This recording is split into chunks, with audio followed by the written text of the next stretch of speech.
Hello friends, நான் வேல் அகாடமிலேருந்து சுஜிதா பேசுகிறேன். நம்ம மேக்ஸில் 2 கொஷின் டெஸ்ட் வச்சுருந்தோம், எல்லா டாப்பிக்கும் கலந்து.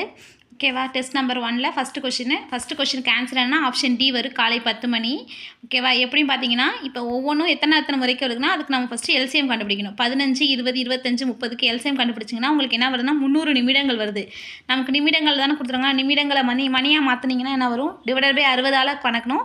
360ஆல் கழிச்சிங்கன்னா 6ஆம் வாய்ப்பாடில் 30 5 தாட்டி வரும், 5 மணி நேரம் வந்துடும். காலைல 5 மணிக்கு ஒலிக்குது அலாரம்னு சொல்லிட்டாங்க. அடுத்த 5 மணி நேரம் கழிச்சு தான் அழைக்கும். ஓகேவா? அப்போனா 5 to 5 காலை 10 மணிக்கு தான் ஒலிக்கும். ஓகேவா? அதான் கொடுத்துருக்கேன், அப்படியே பார்த்துங்க. ஓகேவா? என்ன பண்ணணும்? 4 அலைபேசிக்கு எல்சிஎம் எடுக்கணும். இதுமாரி மாடல் என்ன சம் கொடுத்தாலும் எல்சிஎம் எடுக்கணும். அப்புறமேல் அதை கன்வெர்ட் பண்ணி அதோட எத்தனை மணிலேருந்தோ அதோட ஆட் பண்ணிக்கணும். ஓகேவா? அதான் ஃபஸ்ட்டு கொஷின். 2வது கொஷின் பார்ப்போம்.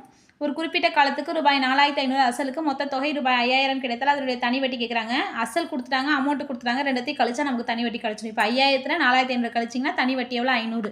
அப்போனா ஆப்ஷன் ஏ தான் ஆன்சர். ஓகேவா? மொத்த தொகையில் அசலை கழிக்கிறோம். ஓகேவா? ஏ மைனஸ் பி. 5000 4500 போயிட்டுனா பேலன்ஸ் 5000. ஓகேவா? அதுதான். ஓகேவா? நெக்ஸ்ட்டு 3வது சம்மு. இதுக்கு 162 ரூபா வரும். ஓகேவா? இது கொஞ்சம் ஸ்டெப்பு அதிகமாகும். ஃபஸ்ட்டு பார்த்துங்க, அமௌண்ட் கொடுத்துட்டாங்க. பிரின்சிபல் 3200. வட்டி எவ்வளோ கொடுத்துறாங்க? 2.5%. ஆண்டு 2 ஆண்டுகள். ஃபஸ்ட்டு நம்ம அமௌண்ட்டோட கூட்டு வட்டியோட ஃபார்முலா தெரியும். A = P of 1 + R / 100 whole power n. இப்போ அதில் அப்படியே சப்ஸ்டியூட் பண்ணுங்கள். இதை கேன்சல் பண்ணிங்கன்னா உங்களுக்கு என்ன வரும்னா, அப்படியே இந்த ஸ்டெப்பு நீ 1 by 1 பாருங்கள். ஓகேவா? ஃபஸ்ட்டு என்ன பண்ணியிருக்கேன்? 25 அடிச்சிருக்கேன், 40 ஆட்டி. திருப்பி இது கேல்சியம் எடுத்தால் 41/40 வரும். ஸ்கொயரோட அர்த்தம் என்ன? இந்த உள்ள இருக்கிற நம்பர் 2 தாட்டி பெருக்கணும்னு அர்த்தம். இப்போ 41/40 41/40 வரும். இந்த 3200 இதை அடிச்சிங்கன்னா 2 × 41 × 41, இதை அடிச்சிங்கன்னா 82 × 41. இது ரெண்டையும் மல்டிப்ளை பண்ணிங்கன்னா 3362. நமக்கு தேவை கூட்டு வட்டி தான் கேட்டிருக்காங்க. மொத்த இப்போ என்ன போன சம்மில் பார்த்தோம்ல, அதே தான். அமௌண்ட்டில் பிரின்சிபலை கழிச்சா நமக்கு கூட்டு வட்டி கிடச்சிரும். இது மொத்த அமௌண்ட்டு, இது பிரின்சிபல். இதை கழிச்சிங்கன்னா 162 வந்துட்டு ஆன்சர். ஓகேவா? ஆப்ஷன் பி தான் ஆன்சர். 4வது கணக்கு. ரூபாய் 8000க்கு 10% வட்டி விகிதத்தில் 2 ஆண்டுகள் கிடைக்கும். கூட்டு வட்டிக்கும் தனி வட்டிக்கும் உள்ள வித்தியாசத்தை காண்க அப்படின்னு கொடுத்துருக்காங்க. கூட்டு வட்டிக்கும் தனி வட்டிக்கும் உள்ள வித்தியாசம் என்ன? Formula P of R / 100 whole square.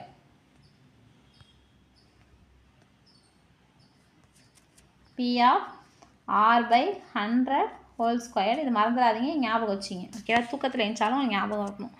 அப்படியே மல்டிப்ளை பண்ணுங்கள். இப்போ R / 100னா என்ன? 2 தாட்டி இது பெருக்கணும். ஓகேவா? அப்படியே ஆரோட வேல்யூ 10/100 10/100 × 8000. அப்படியே அடிச்சிங்கன்னா 80 வந்துடும் ஆன்சர். ஓகேவா? ஈஸி. அடுத்தது 5வது கணக்கு பார்ப்போம். ஒரு இருசக்கர வாகனம் 100 கிலோமீட்டர் தொலைவை கடக்க 2 லிட்டர் பெட்ரோல் தேவைப்படுகிறது. 250 கிலோமீட்டர் தொலைவை கடக்க பெட்ரோல் எவ்வளோன்னு கேட்டிருக்காங்க. ரெண்டுமே நேர்மாறல். ரெண்டுமே அதிகரிச்சா அதோட அதிகரிக்குது. அப்புறம் என்ன பண்ணணும்? தலைகீழ் பண்ணணும். 250 / 100 × 2. ஓகேவா? 0க்கு 0 போயிடும். 10ஆம் வாய்ப்பாடில் 2ஆம் வாய்ப்பாடில் 10 5 தாட்டி வரும். 5ஆம் வாய்ப்பாடு 25 5 தாட்டி வரும். அப்போனா 5 லிட்டர் பெட்ரோல் தேவைப்படுது கூடுதலாக. ஓகேவா? கூடுதலாக இல்லை, 250 கிலோமீட்டர் தலைக்கு 5 லிட்டர் தேவைப்படுது. ஒரு டஜன் சோப்பின் விலை 396 எனில் 35 சோப்பு கேட்டாங்க. ஒரு டஜனா என்ன சொல்லுவோம்? 12. ஒரு டஜன் விலைனா 12 விலையில் சொல்லுவோம்ல, அதுமாரி தான். சோப்புனா 12. இப்போ 12 சோப்போட விலை 396 ரூபானா 35 சோப்போட விலை கூட தான் இருக்கும். அப்போனா இதுவும் நேர்மாறல் தான். அப்போனா தலைகீழ் 35 / 12 × 396. 12ஆம் வாய்ப்பாடில் 396 33 தாட்டி வரும். 35 33யும் பெருக்குங்க. சைடில் பெருக்கி போட்டிருக்க பாருங்கள். 1155. ஓகேவா? நெக்ஸ்ட் 7வது கேள்வி. 24 ஆண்கள் 12 நாட்களில் 48 பொருட்களை செய்வர் எனில் 6 ஆண்கள் டேஸ் பொருட்களை 6 நாட்களில் செய்வார்னு கேட்டிருக்காங்க. Option A 5, B 6, C 7, D 10. Answer என்ன வரும்னா 6 பொருட்கள். ஆப்ஷன்ஸ் பி தான் வரும். ஓகேவா? நமக்கு ஃபார்முலா தெரியல. M1 × D1 / W1 = M2 × D2 / W2. அப்படியே கேன்சல் பண்ணிங்கன்னா உங்களுக்கு ஆன்சர் வந்துடும். W2 6 பொருட்கள். ஓகேவா? ஏ என்பவர் ஒரு வேலை 3 நாட்களும், பி என்பவர் ஒரு வேலை 6 நாட்களும் செய்வார். இருவரும் ஒன்றாக சேர்ந்து 4 முடிப்பார். இது ரொம்ப ஈஸியான சம். ஓகேவா? டேரெக்டாக ஆட் பண்ண போகிறீங்க, எல்சிஎம் எடுக்க போகிறீங்க.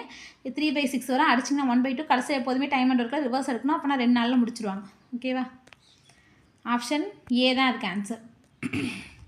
9வது கேள்வி. x/5 = y/8 எனில் x + 5 = y + 8 காண்கன்னு கொடுத்துருக்காங்க. எக்ஸ் அப்படியே இது இப்படியே கிராஸ் மல்டிப்ளை பண்ணிக்கங்க. இந்த y அந்த பக்கம் வந்துட்டு இது அங்கே போயிடும். அப்படின்னா x/y = 5/8ன்னு வந்துடும். ஓகேவா? அப்படியே இல்லை சப்ஸ்டியூட் பண்ணுங்கள். எக்ஸோட வேல்யூ 5ன்னு சப்ஸ்டியூட் பண்ணுங்கள். 5 5 கூட்டினா 10, 8 8 கூட்டினா 16, 5. அப்போ அதை அடிச்சிங்கன்னா 2ஆம் வாய்ப்பால் அடிச்சு கொடுங்க. இது 5 தாட்டி வரும், இது 8 தாட்டி வரும். அப்போனா 5/8 தான் ஆன்சர். ஆப்ஷன் டி தான் ஆன்சர். ஓகேவா? ஈஸியான சம். நெக்ஸ்ட் வந்து 675 ஏபிசிக்கு 4:5:6 விகிதத்தில் பங்கீடுகன்னு கொடுத்துருக்காங்க. இப்போ 675 ரூபா மொத்தம் இது அவங்களோட விகிதம் கொடுத்துட்டாங்களா 4:5:6 அப்படியே இந்த ஃபார்முலா சப்ஸ்டிட் பண்ணுங்க. நம்ம நிறைய சம்மில் போட்டிருக்கோம் இதுமாரி. ஓகேவா? ஏயோட விகிதம் 4, மொத்தமாக இது எல்லாத்தையும் ஆட் பண்ணுங்கள். மொத்தம் எவ்வளோ வருது? 15 வரும். 4/15 வரும் இன்ட்டு 675 அடிச்சிங்கன்னா உங்களுக்கு ஆன்சர் வந்துடும். மொத்தம் 180 ரூபா. அதேமாதிரி பியோட பங்குக்கு பியோட விகிதத்தை போட்டுக்கணும். அதே தான் மெத்தட். அப்படியே கிராஸ் மல்டிப்ளை பண்ணிங்கன்னா ஆன்சர் வந்து சியோட பங்கு. மொத்தம் ஆப்ஷன் டி வரும் 180 ரூபா அவருக்கு ஏக்கு, ரெண்டாவதுக்குள்ளது 225 ரூபா, மூணாவது உள்ளதுக்கு 270 ரூபா. ஓகேவா? ஆப்ஷன் டி வரும். செக் பண்ணிக்கங்க. நாளைக்கு வந்து அடுத்த 10 சம் பார்ப்போம். ஓகேவா? எல்லாமே கலந்து பார்ப்போம். ஓகேவா? தேங்க்யூ.